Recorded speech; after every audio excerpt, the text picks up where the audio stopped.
सच बोलने वाली बहू। देखो ममता, मैं आज ऑफिस जाने के मूड में नहीं हूँ।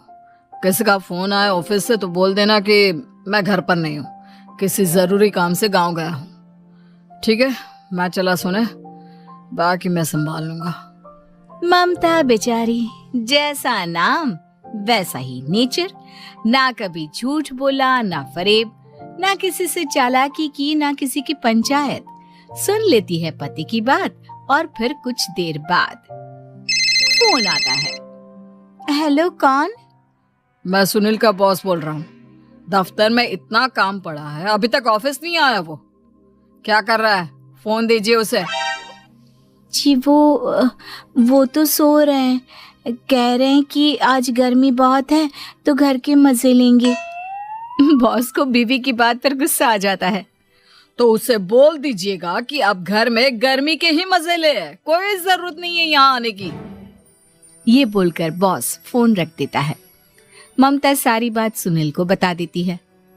न जाने किस बेवकूफ से पाला पड़ा है, समझ नहीं आता। तुम्हारे कारण मेरी नौकरी चली गई। अरे झूठ बोलने में क्या जा रहा था तुम्हारा? ममता को समझ में नहीं आ रहा था कि उसकी खता क्या थी। अरे जो है वही तो बोला। फिर एक रोज, बहू, अरे आ बहू, कहाँ है तेरा पति? इस महीने घर के खर्चे के पैसे भी नहीं भेजे। क्यों, माँ बाप की फिक्र खत्म हो गई है क्या उसे? पाए लागू माँ जी, वो ये बोल रहे थे कि माँ को क्या है, घर का राशन, खेत का पैसा, मवेशी का दूध, फिर भी न जाने क्यों मेरे सर पर भार देकर बैठी है। तभी सुनील ममता के मुंह पर हाथ रख देता है। क्या रे कलमुँह है, हटा बहू के मुंह से हाथ। अरे क्या क्या बोलता है तू? वो तो इसकी झूठ बोलने की आदत नहीं है, इसलिए पता चल रहा है। देख मेरी सास कितनी शरीफ है। हाँ, तेरी माँ तो मोहल्ले की बदमाश है ना, और तेरी सास शरीफ है। बेटा ममता को देखता है और गुस्से से बोलता है। अब खड़ी खड़ी देख क्या रही हो? और भी कुछ कहना है क्या? माँ आई है ना, जाकर छाछ ले आ ठंडी वाली। ममता अंदर चली जाती है। माँ, इसके सच बोलने की आदत के कारण मेरी नौकरी जाते जाते रह गई। वो तो मैंने अगले दिन जाकर पैर पकड़ लिए मालिक के। नहीं तो सब जानता है बहू की आदत नहीं है झूठ बोलने की, तो तू शांत क्यों नहीं रहता? क्यों उसे झूठ बोलने को बोलता है? फिर एक रोज, बहू, जा अपनी पड़ोसन के पास और उससे बोल कि वो लाल वाली साड़ी जो उसने नए साल की पार्टी में पहनी थी, तुझे वो चाहिए। ना माँ जी, मुझे नहीं चाहिए। वैसे भी कल जिस शादी में जाना है ना, वहाँ के लिए तो मेरे पास काली साड़ी है।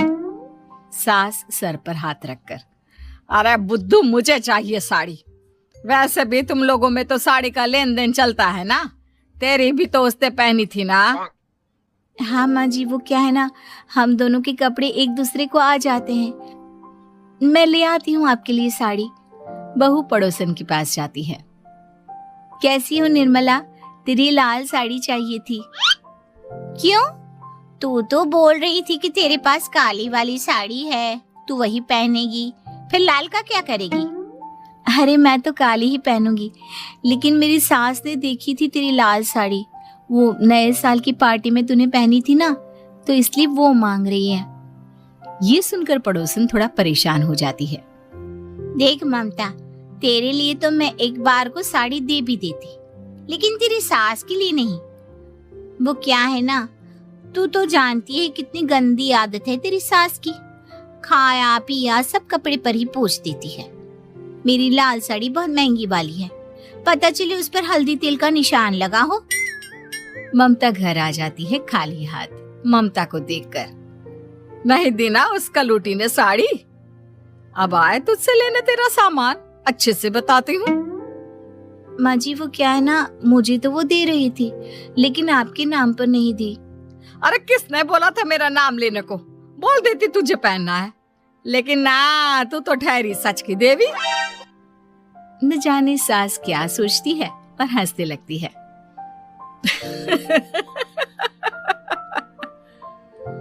अरे माँ, क्या हो गया? क्या सोचकर हंस रही है? याद है जब बहू को देखने गए थे? हाँ बस सही बात है। याद आ गया कैसे मेरी सास बाजार के खाने को बोल रही थी कि ममता ने बनाया है। और बहू ने आकर सब बता दिया कि ये सारा खाना तो बाजार से आया है, वो भी कल्लू हलवाई की दुकान से। ममता दोनों की बात सुन रही थी। हाँ माँ जी, वो कल्लू हलवाई का ही था। मुझे तो आज तक पता नहीं चला कि माँ ने क्यों कहा कि मैंने बनाया है। खैर, मैं तैयार होती हूँ, शादी में जाना है ना।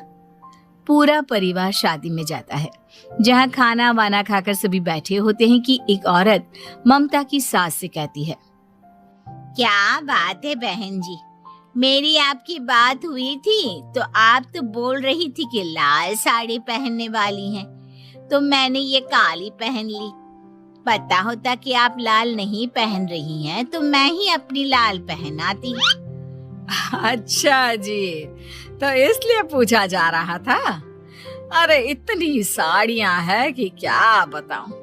मैंने सोचा तो था, पर ये सामने दिख गई तो यही पहन लिया।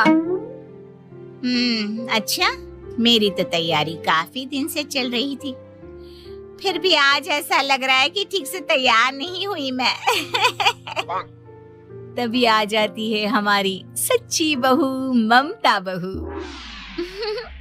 आंटी जी, वो क्या है ना, पड़ोसन की लाल साड़ी माँ जी को पहननी थी, लेकिन आप तो जानती है माँ जी की आदत, सारा खाया पिया कपड़ों पर ही पोंछ देती है, तो उसने साड़ी देने से ना ऐन वक्त पर मना कर दिया, तो अब इन्होंने ना मेरी साड़ी पहनी है।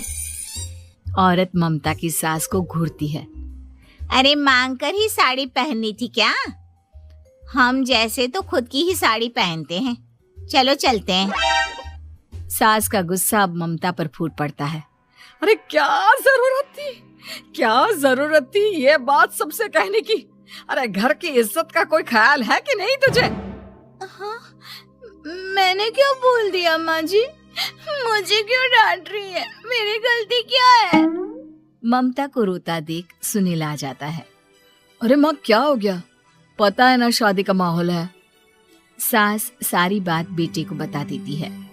देख रहा है तेरी बहू का हाल। अरे इस लड़की को तो ये भी नहीं पता कि कब कहाँ क्या कैसे बोलना है। अरे लेकर जा इसे यहाँ से। सभी घर आ जाते हैं। सास का मुंह तो फूला ही रहता है कि एक दिन। चलो बेटा, बहुत दिन तुम लोगों के साथ रह ली, अब चलो। वैसे भी ऐसी बहू के साथ समय कैसे कटे, जो ना झूठ बोलती है ना लोगों की चुगली करती है। अरे गांव में ही ठीक हूँ मैं, कम से कम 4 घर की खबर तो मिलती रहती है, वो भी मसाला डालकर। कैसी बात कर रही है माँ? अभी तो आई है, रह जाना, कितना अच्छा लगता है तेरे रहने से घर। तभी ममता आ जाती है। अच्छा लगता है, लेकिन आप तो बोल रहे थे कि न जाने कब तक रुकेगी, जाने का नाम ही नहीं ले रही। जाए तो कम से कम घर में थोड़ा सा फ्री सा तो फील करूं, यही बोल रहे थे कल माँ जी आपके लिए। सास बेटे को देखती है, लेकिन क्या कहती बेचारी, जब अपना ही सिक्का खोटा हो। चली जाती है चुपचाप गांव। फिर एक रोज घर की घंटी बजती है। सामने खड़ा होता है सुनील का बॉस। सुनील है क्या घर में? वो क्या ना, मैं यहाँ से गुजर रहा था तो सोचा थोड़ा ऑफिस का काम डिस्कस कर लूं। ममता कुछ कहती कि तभी वहां सुनील आ जाता है। अरे बॉस, आप आइए आइए। क्या बात है, घर तो बहुत सुंदर है। वैसे भाभी जी, आपकी खूब बातें सुनी है कि आप कभी झूठ नहीं बोलती। ये तो पता नहीं, लेकिन हमेशा सिर कुछ न कुछ ऐसा बोल देती हूँ जिससे परेशानी हो जाती है। मैं ऐसा नहीं चाहती, लेकिन क्या करूं।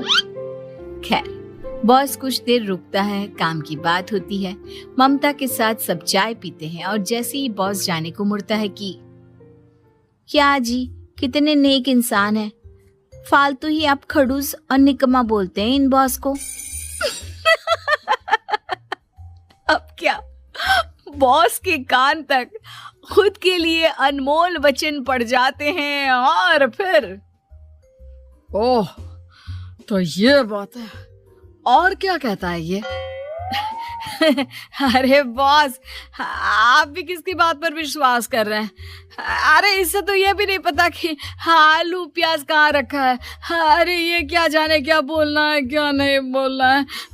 मतलब जो मुंह में आ रहा है बोले जा रहा है। भाभी जी आप बताइए। नहीं नहीं बॉस, लग रहा है कि कुछ गलत बोल गई मैं। वैसे ये सिर्फ इतना ही बोलते हैं कि आप में कोई टैलेंट है ही नहीं। आपकी नौकरी इन्हीं के कारण तो बची हुई है। अरे बस कर ले अम्मा, अब क्या करवा कर मानेगी। बड़ी मुश्किल से तो नौकरी बची थी मेरी। सही कहा, बची थी लेकिन अब निकल गई। तेरे टैलेंट के भरोसे चल रही है ना मेरी नौकरी। अब देख तू।